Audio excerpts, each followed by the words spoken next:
Hello friends, welcome back to moms panda kitchen. আজ office ছুটি হলো, তাই বাড়ি গিয়ে জলদি রেডি হলাম। তারপর ভাইকে নিয়ে বেরিয়ে গেলাম কলকাতা দিকে দিদির বাড়ির উদ্দেশ্যে। মা বাবা অলরেডি আগেই চলে গেছে, আর আজকে আমরা দুজনে যাচ্ছি। জার্নিটা খুব স্পেশাল হতে চলেছে, সব মোমেন্ট শেয়ার করব তোমাদের সাথে।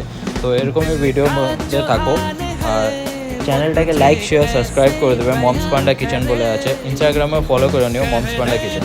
তো আজকের জন্য এতটাই, থ্যাংক ইউ।